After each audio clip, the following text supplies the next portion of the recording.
Alcohol ఏ అమౌంట్‌లో తీసుకుంటే safe అని చాలామంది అడుగుతూ ఉంటారు. ఆల్కహాల్ అనేది ఏ అమౌంట్‌లో తీసుకున్నా కూడా అది ఫాస్ట్‌గా అబ్జార్బ్ అవుతది కాబట్టి, మన లివర్‌కి గాని, ప్యాంక్రియాస్‌కి గాని చాలా ఇబ్బంది కలిగిస్తది. తనని చూసుకుంటే 28 ఏళ్ల వయసున్న మడ్డం జాష్ బాబు. ఈయన ఆటో డ్రైవర్‌గా పనిచేస్తున్నాడు. ఈయనకి మందనేది బాగా అలవాటయింది.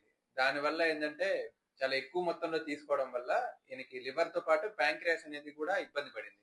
దానివల్ల ఈయన ఆల్మోస్ట్ 2 ఇయర్స్ నుంచి రిపీటెడ్‌గా వేరు వేరు హాస్పిటల్స్‌లో అడ్మిట్ అవ్వడం జరిగింది.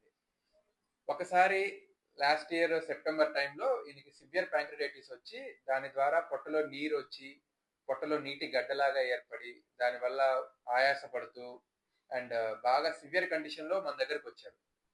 అప్పుడు వీరికి స్కాన్‌లు ఇవన్నీ చేస్తే ఇట్లా ప్యాంక్రియాస్ ఇబ్బంది పడి నీటి గడ్డ పొట్టలో ఏర్పడిందని చూసిన తర్వాత దాన్ని ఎండోస్కోపీ ద్వారా ఆ నీరుని తీసామన్నమాట. దాన్ని ప్యాంక్రియాటిక్ సిస్ట్ అంటాం. సో దాని తర్వాత రిపీటెడ్‌గా మందులు వాడుతూ, మందు కంట్రోల్ చేసుకొని, ఇప్పుడు ఆల్మోస్ట్ దాదాపు 6 మంత్స్ తర్వాత వీరు కంప్లీట్‌గా రికవరీ అయ్యారు. అంటే ఆ ప్రొసీజర్స్ పరంగా హాస్పిటల్‌లో ఉండాల్సొచ్చింది. దాని తర్వాత మందులు రిపీటెడ్‌గా వాడుకున్నారు. అండ్ మందు పూర్తిగా ఆపేశారు. దానివల్ల ఇప్పుడు వారు పూర్తిగా రికవరీ అయ్యి, అప్పుడు 35 కేజీలు వెయిట్ ఉన్న అతను, ఇప్పుడు దాదాపు 55 కేజీలు వెయిట్ దాకా గెయిన్ అయ్యారు. సో దీంట్లో మెయిన్ ఉద్దేశ్యం ఏంటి అంటే, ప్యాంక్రియాటిస్ అనేది మద్యం అధికంగా తీసుకోవడం వల్ల వస్తూ ఉంటుంది.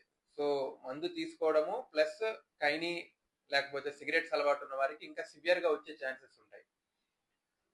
సో మందు మనం కొంచెం అమౌంట్‌లోనే తీసుకుంటున్నాము. మిగతా వారికేమి, నా ఫ్రెండ్స్‌కి గాని వారికి సమస్య రావట్లేదు, నాకు రాదు అనుకోని మనం తీసుకుంటే ఎవరి బాడీ తత్వాన్ని బట్టి ఆ మందు ఎఫెక్ట్ ఉంటుంది. మందనేది as much as possible avoid చేయాలి.